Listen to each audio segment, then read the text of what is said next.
성부와 성자와 성령의 이름으로 아멘. 네, 오늘 12번째 주제인 내세의 영원한 삶을 믿는다는 신앙신조에 대해서 공부하겠습니다. 석 달 전에 시작할 때는 더워서 땀을 흘릴 정도였는데 이제 끝날 때가 되니까 이제는 추워졌습니다. 대신경에서는 내세의 삶을 기다리나이다 하고 고백을 하는데 사도신경에서는 같은 내용을 영원한 삶을 믿나이다 이렇게 고백을 합니다. 앞서 살펴본 육신의 부활이 지상의 삶에 그 초점이 있다면 영원한 삶은 천상을 향한 희망에 초점이 있습니다. 육신의 부활은 인간 생명을 영혼과 육신으로 나누어 보려는 이원론적 이단의 견해에 반대하는 것으로서 전인적인 부활을 뜻하죠. 그래서 부활한 육신이 아름답고 깨끗하며 거룩할 수 있도록 이 지상생애를 잘 살아야 한다는 뜻이었습니다. 우리가 위령미사 때마다 봉독하는 사도 바울의 증언이 여기에 해당합니다. 이 썩는 몸은 썩지 않는 것을 입고 이 죽는 몸은 죽지 않는 것을 입어야 합니다. 이 썩는 몸이 썩지 않는 것을 입고 이 죽는 몸이 죽지 않는 것을 입으면 그때 성경에 기록된 말씀이 이루어질 것입니다. 승리가 죽음을 삼켜버렸다. 즉 인간의 영혼만 훌쩍 떠나서 갑자기 고상한 존재가 되는 것이 아니라 이 세상에 살던 암흑의 인격, 인간성, 전 인간이 부활하되 썩을 몸이 불멸의 옷 또는 불사의 옷을 입게 된다는 말입니다. 3차원의 존재가 상상할 수 없는 차원의 존재로 바뀌어서 영광스럽게 된다는 말입니다. 그렇게 해서 누리게 되는 것이 내세의 영원한 삶으로서 우리 모두가 죽음 이후에 겪게 될 현실입니다. 새로운 피조물로서 창조주이시며 구세주이신 하느님과의 관계 안에서 하느님의 영원한 생명과 기쁨에 참여하는 것입니다. 그래서 이에 대해서 예수님이 이렇게 말씀하시지요. 나는 양들이 생명을 얻고 또 얻어 넘치게 하려고 왔다. 영원한 삶은 어떠한 모습일까요? 아무도 모릅니다. 교회의 공식적인 가르침은 생명의 다음 단계인 천국이나 지옥 또 부활한 육신을 상상하는 일에 매우 신중해야 한다고 경고하고 있습니다. 성경도 신학도 사회의 생명에 관하여 충분한 빛을 비춰주지는 않는다. 정보가 아니다 이 말이죠. 3차원 세상에서 사는 우리로서는 이성과 언어의 한계 때문에 그보다 높은 차원에 있는 것을 표현하기도 어렵고 이해하기도 어렵게 되어 있습니다. 그래서 성경이 기록하고 있는 계시에 따를 수밖에 없고 영원한 삶이라든지 내세라든지 또 종말 이후에 관한 계시가 담겨있는 성서의 진술조차도 모두 상징이거나 비유들일 수밖에 없습니다. 앞서 상기한 바 있었던 부활한 예수님의 말씀조차도 글자 그대로 알아듣기보다는 비유적으로 알아들어야 하는 것도 그 때문입니다. 내 손과 내 발을 보아라. 유령은 살과 뼈가 없지만 나는 너희도 보다시피 살과 뼈가 있다 하신 말씀이 바로 그거죠. 그것은 육신이 지니셨던 상처를 그대로 지니시고 부활하셨다는 뜻입니다. 다만 죽음과 심판, 천국과 연옥 그리고 지옥에 대한 정통교리는 모두 성경의 내용을 근거로 계시와 신학적 사유가 어우러져 형성된 것입니다. 시중에는 천국을 본 사람의 이야기를 적은 책도 나와 있고 또 임사 체험이라고 해서 죽었다가 기적적으로 다시 살아난 사람들의 체험담들도 있습니다만 그것은 그렇게 신빙성 있는 것이 되지 못합니다. 어디까지나 그 해당자들의 주관적인 경험이기 때문에 그렇죠.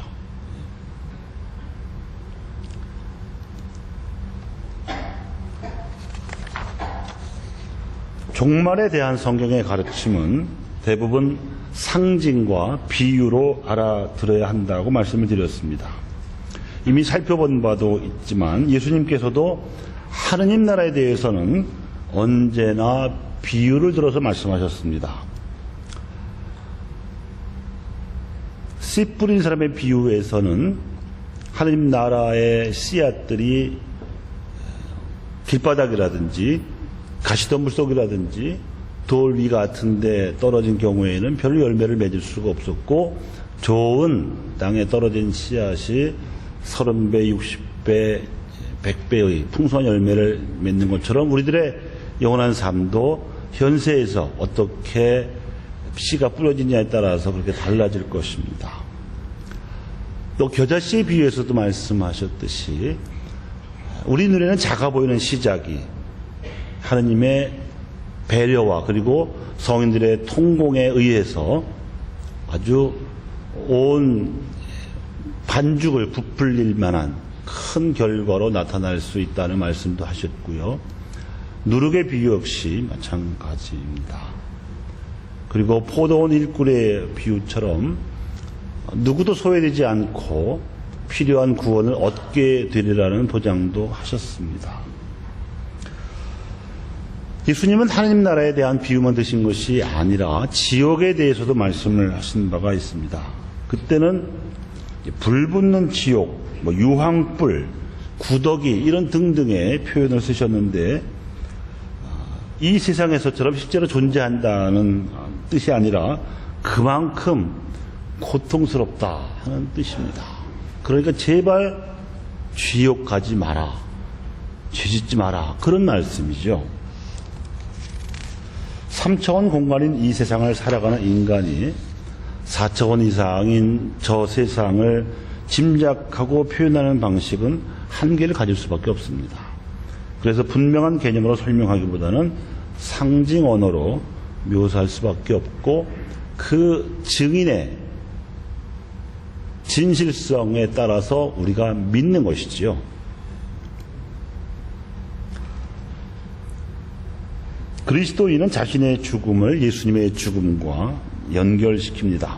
즉 죽는다는 것은 생명의 주관자이셨던 예수님께 돌아가는 것으로 여기고 영원한 생명으로 들어가는 것으로 믿습니다.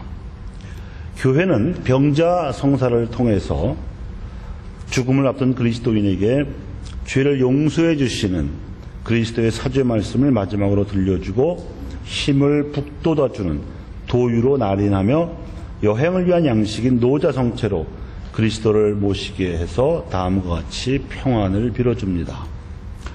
하느님, 그리스도를 믿는 이 영혼이 이제 세상을 떠나려 하나이다.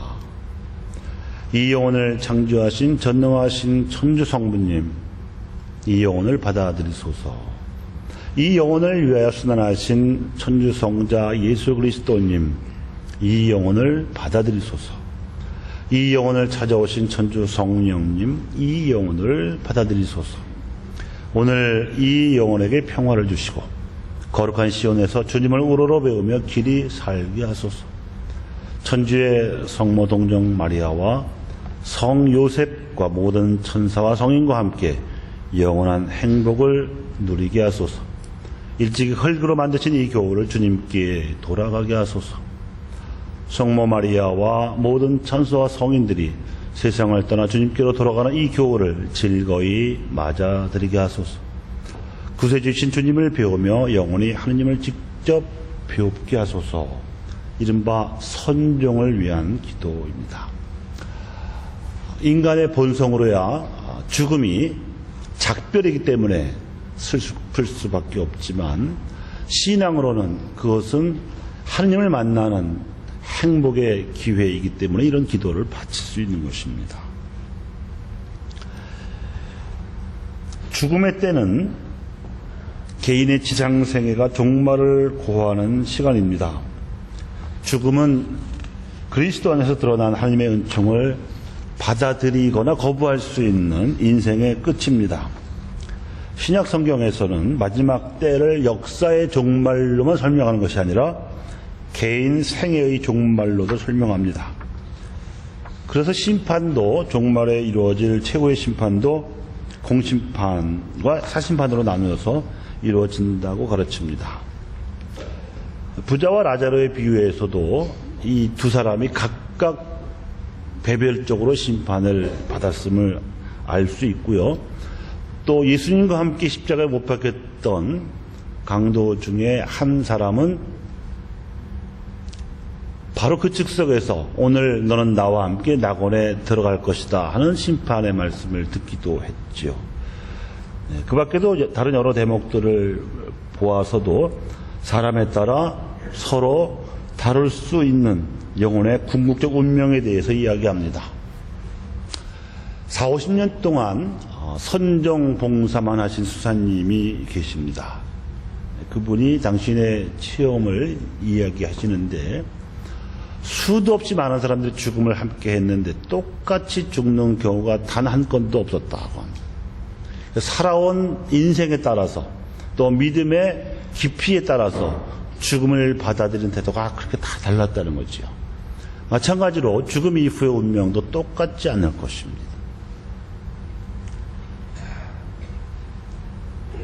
각 사람은 죽자마자 자신의 삶을 그리스도께 사심판으로 셈을 바치게 됩니다. 그 결과는 정화를 거치기 위해서 연옥에 머물거나 곧바로 하늘의 행복으로 들어가거나 곧바로 지옥에 떨어져서 영원한 벌을 받는 것입니다. 그래서 그리스도인이 죽음을 맞이했을 때 연도, 즉 연옥 영혼을 위한 기도를 바치는 일이 얼마나 중요한지를 여기서 알 수가 있습니다. 하느님의 은총과 사랑을 간직하고 죽은 사람들과 완전히 정화된 사람들은 그리스도와 함께 영원히 살게 됩니다. 그들은 하느님을 있는 그대로 얼굴을 맞대고 보기 때문에 영원히 하느님을 닮게 될 것입니다. 지극히 거룩하신 삼위일체 하느님과 함께하는 이 완전한 삶을 천국이라고 부르죠. 거기서는 동정 마리아와 천사들과 모든 복되신 성인들과 생명과 사랑의 친교를 누리게 될 것입니다. 이 천국은 우리 인간의 궁극적 목적이고 가장 간절한 열망의 실현일 뿐만 아니라 가장 행복한 결정적 상태입니다. 예수님께서는 당신의 죽음과 부활을 통해서 우리에게 천국을 열어주셨고 그 천국에 오도록 초대를 하셨습니다. 그리고 당신의 뜻을 믿고 당신의 뜻을 끝까지 충실하게 지킨 사람들을 당신 영광에 참여시키십니다.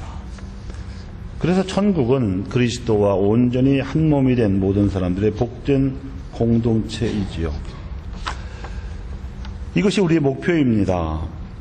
그리스도 안에 있는 모든 사람과 하느님 사이에 이루어지는 이 복된 친교의 신비는 모든 이해와 표현을 초월합니다. 그야말로 어떠한 눈도 본 적이 없고 어떠한 귀도 들은 적이 없으며 사람의 마음에도 떠오른 적이 없는 것들을 하느님께서는 당신을 사랑하는 이들을 위하여 마련해 두셨다 하는 말씀 그대로입니다. 우리가 이 세상을 우리나라도 그렇고 다른 외국도 그렇고 다니면서 아름다운 자연의 광경을 많이 체험할 수 있었을 것입니다. 정말 자연은 어디 있는 자연이나 다 아름답죠. 그러나 우리가 이 세상에서 경험하는 아름다움보다 훨씬 더한 아름다움이 기다리고 있다는 것이 예수님의 약속입니다. 하느님께서는 초월적인 분이시기 때문에 당신 스스로 인간이 직접 볼 수 있도록 당신의 신비를 드러내시거나 또는 인간이 그런 걸 볼 수 있는 능력을 주실 때에만 그 참모습이 보입니다. 이것을 우리는 지복직관이라고 하지요. 가장 높은 복이고 직접 뵙는 거다 하는 말입니다. 이 지복을 누리는 사람들은 하늘의 영광 안에서 다른 사람들과 피조물 전체에 대한 하느님의 뜻을 기쁘게 수행합니다. 그들은 이미 그리스도와 함께 다스리고 있으며 그리스도와 함께 영원 무궁토록 우리를 위해 전구하면서 다스릴 것입니다. 이제 연옥에 대해서 살펴보겠습니다. 하느님의 은총과 평화 속에서 죽었지만 완전히 정화되지 않은 사람들은 영원한 구원이 보장되긴 하지만 하늘의 기쁨으로 들어가기에 필요한 거룩함을 얻으려면 죽은 다음에 정화 과정을 거쳐야 합니다. 교회는 선택된 이들이 거치는 이러한 정화 과정을 연옥이라고 부르는데 이것은 단죄 받는 이들이 받는 벌과는 전혀 다른 것입니다. 천국으로 들어가는 삶이 예정되어 있지만 정화 과정을 통해서 단련을 받을 뿐이기 때문에 연옥은 천국의 일부라고 봐야죠. 문간방이라고 생각하시면 되겠습니다. 그러니까 천국과 지옥과 연옥 이렇게 세 가지가 따로따로 있는 게 아니고 천국과 연옥이 있고 그리고 지옥이 있다고 말하는 것이 더 타당합니다. 그러니까 연옥은 많은 신자들이 오해하는 것처럼 반지옥이 아니다 이 말이에요. 성경에는 연옥이라는 명시적 언급은 없습니다. 그러나 연옥 교리는 죽은 이들을 위한 기도의 관습에 그 근거를 두고 있습니다. 마카베오 후서 12장 45절에 유다 마카베오가 죽은 자들을 위해서 속죄의 제물을 바친 것은 그 죽은 자들이 죄에서 벗어날 수 있게 하려는 것이었다는 기록이 있습니다. 이미 천국에 들어올려진 사람들을 위해서는 속죄의 기도를 바칠 필요가 없을 것이기 때문에 그래서 개신교 신자들은 연옥을 안 믿죠. 성사도 없는데 바로 천국에 들어갈 수 있다고 그 사람들은 믿어요. 그런 걸 가지고 시비를 걸어올 때가 있는데 논쟁하실 필요가 없습니다. 연옥이 천국과 별개의 것이 아니라 천국으로 들어가는 과정이기 때문에 자신의 나약성을 의식하는 인간은 하느님 앞에 서게 될 때 자신의 나약성을 태워버리는 불 앞에라도 선 것처럼 정화되는 것을 성경 속에 등장하는 많은 신앙인들이 체험을 했고 우리도 체험을 하지요. 죽기 전에도 하느님을 알게 되고 하느님을 만나게 되고 하느님을 체험하게 되면서 누가 심판해서가 아니라 제 신앙의 적들에 의해서 스스로 심판을 받아요. 가책도 받고 불안도 느끼고 초조함도 느끼고 부끄러움도 느끼고 수치심도 느낍니다. 이런 정화 과정을 이미 우리는 현실에서부터 체험하고 있고 체험할 수 있습니다. 그러면서 우리가 점점 정화되어 가고 하나님을 닮아가는 과정이거든요. 그래서 연옥이 무엇인지를 이해하기 위해서 어느 특정한 처소나 시간이나 무슨 경위를 포착할 필요가 없습니다. 연옥은 현실에서부터 가능하고 죽음 속에서 더욱 맞이하는 하느님과의 만남이라고 이해하면 되기 때문입니다. 교회는 초기부터 죽은 이들을 위해서 기도드렸으며 특히 미사성제를 드렸습니다. 그것은 죽은 이들이 하느님과 만나서 정화되어서 지복직권에 다다를 수 있도록 돕기 위함이었습니다. 미사뿐만 아니라 교회는 죽은 이들을 위해서 연옥의 정화 과정을 빨리 마치고 천국의 지복직권에 들도록 자선의 공로도 대신 바치기도 하고 선행도 또 희생도 연옥 영혼을 위해서 바쳐왔습니다. 다음은 지옥입니다. 지옥의 상상도 그림도 찾으면 있지만 이 정보를 전달하는 게 아니기 때문에 그 끔찍한 그런 사진을 보여드릴 필요가 없을 것 같아서 고르질 않았습니다. 다만 예수님께서는 믿고 회개하기를 끝까지 거부하는 사람들이 가게 될 지옥에 대해서 자주 분명히 말씀을 하셨습니다. 그곳에서는 영혼과 육신이 함께 멸망하게 되죠. 예수님께서는 밀과 가라지 비유를 말씀하시면서 사람의 아들이 자기 천사들을 보낼 터인데 그들은 그의 나라에서 남을 죄짓게 하는 자들 또 불의를 저지르는 자들을 거두어서 불구덩이에 던져버릴 것이라고 엄숙히 선언하셨습니다.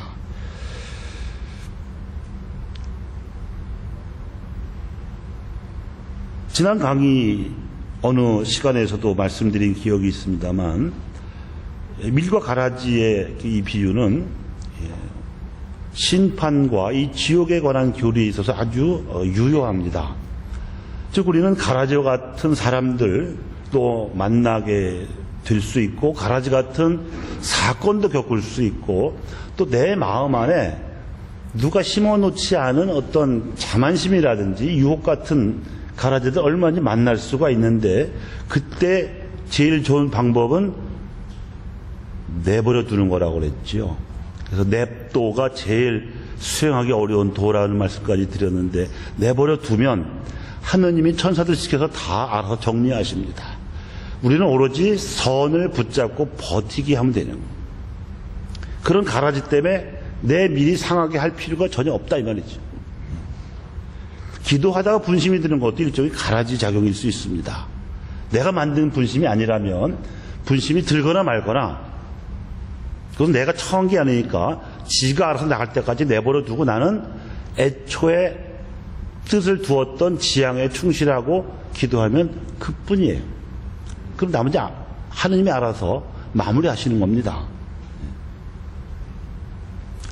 또한 최후의 심판에 대해서 말씀하시면서도 보잘것없는 이들에게 사랑을 행하지 않은 자들에게 저주받은 자들아 나에게서 떠나 악마와 그 부하들을 위하여 준비된 영원한 불 속으로 들어가라고 단죄하실 것임을 경고하셨습니다. 이러한 예수님의 가르침에 따라서 교회는 천국에 대해서만 이야기하는 것이 아니라 지옥의 존재와 그 영원함에 대해서도 가르칩니다. 지옥은 하느님과 이루는 친교를 결정적으로 스스로 거부한 상태를 일컫지요. 그것은 예수님을 믿기를 거부할 뿐만 아니라 가난한 이들을 또 보잘것없는 이들을 돕지 않은 행위로도 결정이 됩니다. 죽을 죄를 뉘우치지 않고 하느님의 자비로우신 사랑을 받아들이지 않은 채로 죽는 것도 마찬가지입니다. 그래서 죽을 죄의 상태에서 죽는 사람들의 영혼은 죽은 다음 곧바로 지옥으로 내려가고 그곳에서 영원한 불의 고통을 겪게 된다고 예수님이 말씀을 하셨습니다. 그게 어떤 내용일까 알 수 없습니다만 원칙적으로는 이렇습니다. 인간이 창조된 목적이며 인간의 행복할 수 있는 상태가 하느님과 함께 있는 것인데 그 하느님과 영원히 단절되는 것입니다. 떠나는 것입니다. 사실은 죽기 이전에도 지옥과 같은 체험을 우리는 얼마든지 할 수가 있습니다. 하느님을 잃어버리는 상태, 하느님을 거부한 상태, 이게 다 지옥입니다. 이런 지옥의 교리는 사람들을 공포스럽게 위협하고 겁을 주려는 의도가 아니라 인간 자신의 영원한 운명을 책임감을 가지고 진지하게 생각해 보라는 호소라고 생각하시면 됩니다. 예수님께서는 어느 누구도 지옥에 가기를 바라지 않으십니다. 자유의사로 하나님께 반응을 하고 죄를 짓고도 끝까지 회개를 거부하는 경우에만 지옥에 가게 되는 것이죠. 우리는 미사를 올릴 때마다 아무도 멸망하지 않고 모두 회개하기를 바라시는 하나님의 자비를 자비성에서 기도하지요. 주님 자비를 베푸소서, 그리스도님 자비를 베푸소서, 주님 자비를 베푸소서 하는 기도가 바로 그것입니다. 최후의 심판은 공심판입니다. 최후의 심판에 앞서서 올바른 사람이나 악한 사람이나 죽은 모든 이가 일단 부활할 것입니다. 죽은 이들이 모두 예수님의 음성을 듣고 선한 일을 한 사람들은 부활해서 생명의 나라에 들어가고 악한 일을 한 사람들은 부활해서 단죄를 받게 될 것입니다. 공적으로. 그때 예수님께서 영광을 떨치며 모든 천사들을 거느리고 와서 모든 민족들을 앞에 불러놓고 마치 목자가 양과 염소를 갈라놓듯이 그들을 갈라 양은 오른편에 염소는 왼편에 자리 잡게 할 것입니다. 이래서 악인들은 영원히 벌받는 것으로 쫓겨날 것이며 의인들은 영원한 생명의 나라로 들어갈 것이라고 하셨습니다. 최후의 심판 때가 되면 각 사람들이 지상생활 동안 선을 했거나 또는 소홀히 했던 일의 궁극적 결과까지도 만천하에 다 드러날 것입니다. 이것은 그리스도께서 영광스러이 재림하실 때에 일어날 것입니다. 하느님만이 그 시간과 날짜를 알고 계시고 그분만이 그리스도의 재림에 대해서 결정을 하십니다. 그래서 종말은 말세의 공포로만 생각할 것이 아니라 인류 역사의 아주 선한, 장엄한, 영광스러운 완성으로 보셔야 합니다. 우리가 신앙인으로서 노력을 하면 그 역사의 완성, 세상의 완성이 좀 더 앞당겨질 수도 있고 더 좋아질 수도 있고 그 기회를 하나님은 우리에게 주시지만 그 다음에 몫은 하나님께서 심판하시고 당신이 정리하실 것입니다. 그래서 우리는 언제일지에 대해서 궁금함을 가질 필요도 없고 어떤 모습일지를 알 수 없는데도 굳이 억지로 알려고 할 필요가 없습니다. 우리에게 주어진 계시를 믿으면서 우리가 할 수 있는 모든 기회와 노력으로 선을 지키면 그것으로 족한 것이죠. 인류 역사의 밀과 가라지가 가려지는 최후 심판 후에는 무엇이 전개될 것인가? 성경이 계시받은 바에 의하면 그때는 하느님 나라가 완전하게 도래할 것입니다. 공심판 후에는 악인들은 도태되어서 사라질 것이고 영혼과 육신이 영광스럽게 된 의인들은 그리스도와 함께 영원히 다스릴 것이며 우주 자체도 새롭게 될 것입니다. 선함에 선함을 거듭한 새로운 세상이 펼쳐질 것입니다. 이 신비로운 새로운 세상을 성경은 새 하늘과 새 땅이라고 부릅니다. 하늘과 땅에 있는 모든 것이 그리스도를 머리로 하고 하나가 될 하나님의 계획이 결정적으로 실현되는 것이고 이 교회는 그것을 미리 앞당겨서 맛보고 참여하는 성사라고 할 수가 있습니다. 교회는 새하늘과 새 땅의 성사입니다. 그래서 교회 안에서 전례를 통해서나 봉사활동을 통해서나 기도를 통해서나 이 언젠가 다가올 새하늘 새 땅이라고 하는 하느님 나라의 현실을 조금이라도 앞당겨서 크게 넓게 많은 이들에게 전하는 것이 우리의 사명입니다.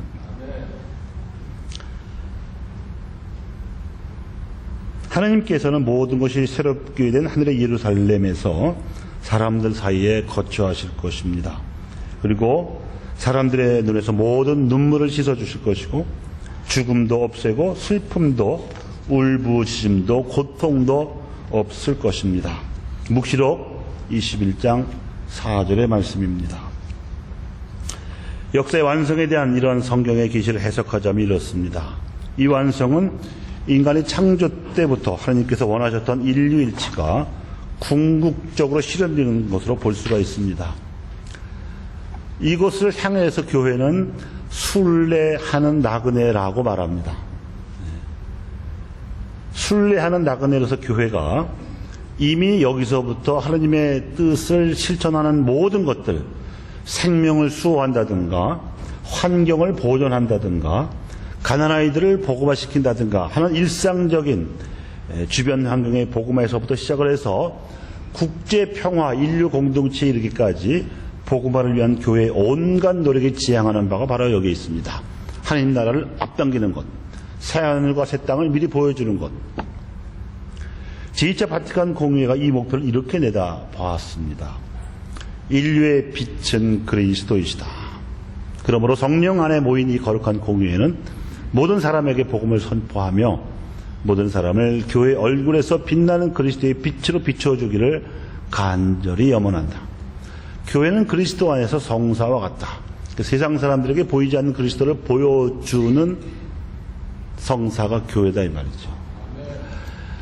교회는 곧 하느님과 이루는 기쁜 결합과 온 인류가 이루는 일체의 표징이며 도구이므로 교회 본질과 보편 사명을 자기 신자들과 온 세상에 더욱 명백하게 선언하고자 한다. 오늘날 모든 사람이 다양한 사회적, 기술적, 문화적 유대로 더욱 가까이 연결되어 있으므로 그리스도 안에서 완전한 일치를 이루게 하여야 할 교회의 이러한 직무는 현대의 상황에서 한층 더 절박해지고 있다.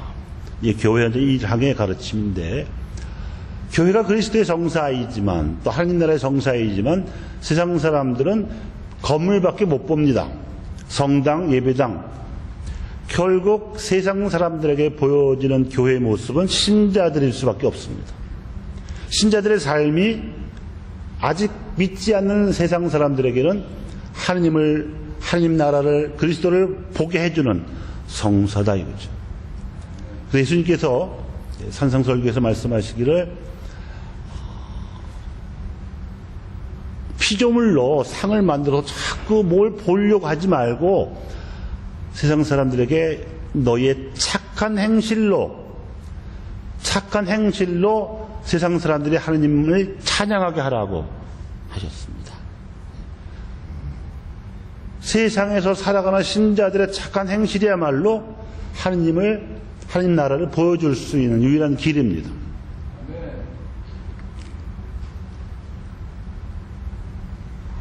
사도 바오로가 이런 운명에 대해서 이렇게 말을 했습니다. 모든 피조물은 하나님의 자녀가 나타나기를 간절히 기다리고 있습니다. 거기에는 희망이 있습니다. 곧 피조물에게도 멸망의 사슬에서 풀려날 날이 올 것입니다. 우리는 모든 피조물이 오늘날까지 다 함께 신음하며 진통을 겪고 있다는 것을 알고 있습니다. 피조물만이 아니라 성령을 하나님의 첫 선물로 받은 우리 자신도 하나님의 자녀가 되는 날과 우리의 몸이 해방될 날을 고대하면서 속으로 씨름하고 있습니다. 사도 바오로는 우리가 알다시피 생전에 예수님께 가르침을 받은 적이 없는 사람이에요. 오히려 박해를 했던 사람이고, 그러다가 부활하신 예수님을 직접 만나서 10년 이상을 피정하면서 기도하면서 엄청난 계시를 받은 거예요. 영적인 천재라고 할 수 있을 정도입니다. 그 사람의 개인적인 견해가 아니다 이 말이에요. 이런 우주적 변화, 사도 바오로의 증언에 대해서 제2차 바티칸 공회의 교부들은 이렇게 내다보았습니다. 우리는 땅과 인류가 완성되는 때를 모르며 우주 변혁의 방법도 알지 못한다. 다만 분명한 것은 죄로 이지러진 이 세상의 모습은 반드시 사라진다. 사필 규정이라는 말 아시죠? 죄로 이지러진 세상의 모습은 사라지지만 하나님께서는 정의가 깃들이는 새로운 집과 새로운 땅을 마련하시리라는 가르침을 우리는 받고 있다. 단순한 가르침이 아니죠. 이건 믿음입니다. 그 행복은 인간들 마음속에 솟아오르는 평화의 모든 열망을 채우고 또 넘칠 것이다. 반드시 하나님의 선이 승리한다는 이런 믿음입니다.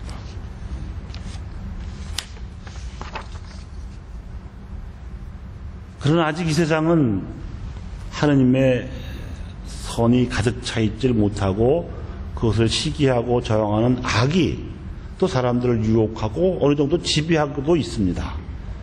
그렇기 때문에 하느님이 역사를 완성시키실 언제일지 모르는 그날까지 손 놓고 마냥 기다릴 수만은 없지요. 역사의 완성과 우주 변혁은 하느님께서 하실 일이지만 교회는, 그리고 신앙인들은 하느님께로부터 받은 기회와 은총과 노력을 다해서 이 완성을 앞당겨야 합니다. 이런 의미에서 공회의 교부들은 이렇게 촉구를 하고 있습니다. 그러나 새 땅에 대한 기대가 현재 이 땅을 가꾸려는 관심을 약화시켜서는 안 되고 오히려 그러한 관심을 불러일으켜야 한다. 왜냐하면 우리가 그 새로운 하늘과 새 땅을 앞당기는 만큼 우리가 구원될 수 있기 때문에, 우리가 그만큼 성화될 수 있기 때문에, 이 땅은 이미 새로운 세계의 어떤 밑그림을 제시해 줄 수 있는 새로운 인류 가족의 몸이 자라고 있다. 이것이 바로 교회입니다. 따라서 현세 진보는 그리스도 왕국의 발전과 신중하게 구별되어야 하지만 그 진보가 인간 사회의 더 나은 개선에 이발지할 수 있는 그만큼 하나님 나라의 커다란 중요성을 지닌다고 했습니다. 그래서 우리 각 개인은 내가 세상에 태어났을 때보다 조금이라도 더 좋은 세상, 더 아름다운 세상을 만들고 이 세상을 떠나는 것이 우리의 목표가 되는 거죠.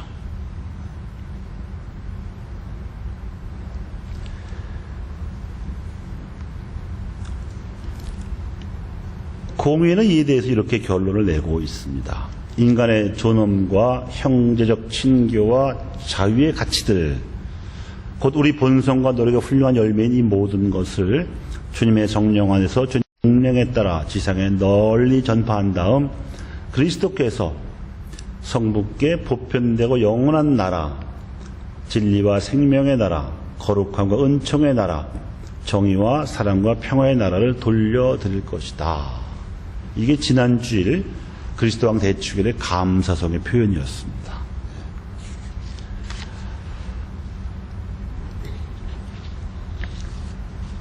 신경, 즉 신앙 고백은 성경의 마지막 책, 즉 묵시록의 제일 끝말이 아멘입니다. 아멘, 오소서 주 예수여, 마라나타 이건데 신경도 아멘이라는 말로 끝맺습니다. 이 히브리어는 믿는다는 말과 같은 어원에서 나왔습니다. 그래서 우리가 아멘이라고 대답하는 것은 우리에 대한 하나님의 성실과 하나님께 대한 우리의 신뢰를 의미하는 것입니다.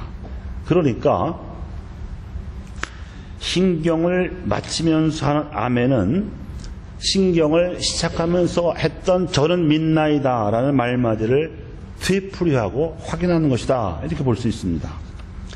그러니까 믿는다는 것은 하나님의 말씀과 약속과 계명에 대해서 아멘이라고 말하는 것이고, 무한한 사랑과 완전한 성실성의 아멘이신 분께 전적으로 신뢰하는 것입니다. 그러므로 매일매일의 그리스도인의 삶은 세례 때 저는 믿나이다 하고 한 신앙 고백에 대한 실천적인 아멘이 되어야 한다는 말씀입니다. 이에 대해서 성 아우구스티노가 이렇게 말한 바가 있습니다. 신경은, 즉 신앙 고백은 여러분에게 거울과 같은 것이 되어야 합니다. 그래서 보편 지향 기도를 바치기 전에, 신자의 기도를 바치기 전에 신앙 고백을 먼저 하는 거예요. 그게 기준이니까, 거울이니까. 우리가 어떤 기도를 하기 전에 먼저 기준을 확인하는 거죠. 그래서 여러분이 믿는다고 고백한 모든 것을 정말 여러분이 믿고 있는지 그 거울에 자신을 비춰 보십시오. 그리고 날마다 여러분의 믿음 안에서 기뻐하십시오, 이렇게 말을 했습니다. 우리의 아멘을 받아서 완성해 주실 분은 그리스도이시지요. 그래서 교회는 미사의 감사기도, 즉 성찬기도를 맺는 끝부분에 그리스도 찬가를 바칩니다. 잘 아시죠? 그리스도를 통하여, 그리스도와 함께 그리스도 안에서 성령으로 하나 되어 전능하신 천주 성부 모든 영예와 영광을 영원히 받으소서. 우리 신앙 고백의 모든 내용이 여기 다 함축되어 있습니다.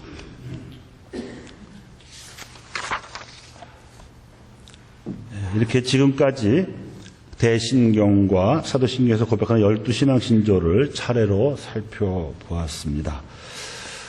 이 특별광학회를 들으시고서 막연하게 의무적으로 별 생각 없이 신앙을 고백하다가 그 뜻을 분명하게 깨닫게 되었다는 분이 계시면 저는 아주 참 감사하겠습니다. 혹은 조금 못 믿어졌거나 믿기가 어려웠던 말을 속 시원히 믿게 되신 분이 계시더라도 감사합니다.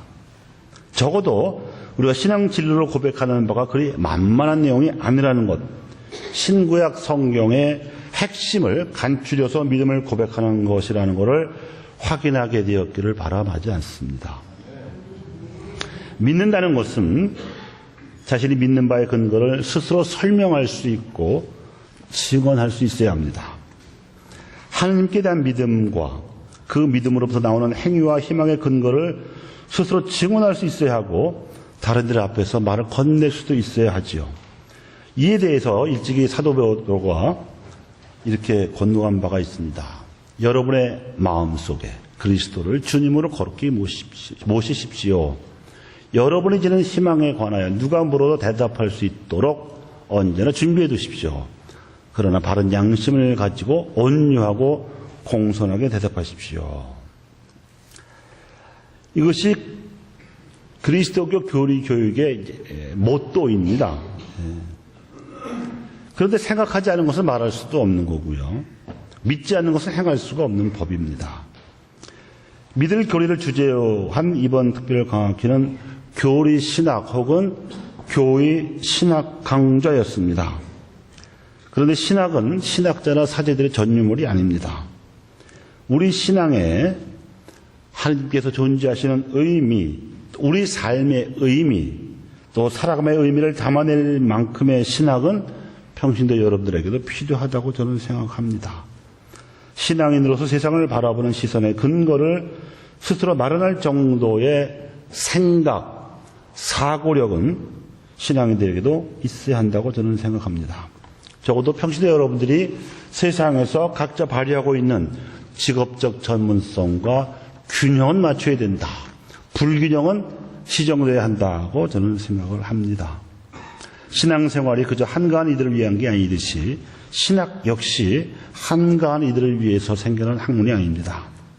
신앙인에게 신학 또는 교리라는 것은 내가 왜 이 세상에 태어나서 먹고 살기 위해서 그렇게 죽도록 일을 해야 되는지에 대한 의미를 찾는 일이기도 하고요. 아이를 어떻게 키워야 하고 무엇을 가르쳐야 하는지의 의미를 찾는 일이기도 하고요. 또 사람들을 진정 용서하고 해야 한다는 것은 무엇이고 또 우리에게 다가오는 죽음을 피하지 말고 마주서야 하는 의미를 찾는 일이기도 할 만큼 현실적으로 절박한 물음들입니다.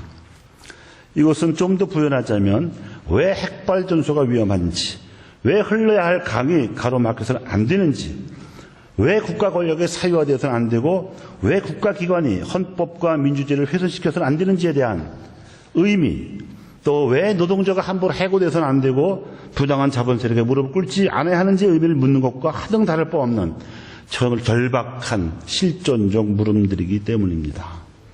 이런 물음을 묻지 않으면 우리는 자신이 옳다고 생각하는 가치를 지켜낼 수가 없습니다. 화려하고 막강한 세상의 악과 타협하거나 또는 굴종해서 살아갈 수밖에 없는 것이죠. 이제 마지막으로 요한 바오로 6세 교황님의 권고를 들려드리겠습니다. 그리스도교 신자는 세속 생활에 직면할 때 신앙의 정신을 가지고 거기에 침투해서 그것을 구원하는 방법을 발견하지 않으면 안 된다.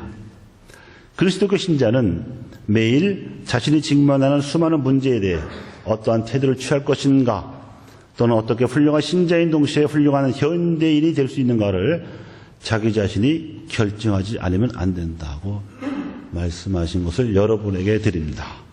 감사합니다.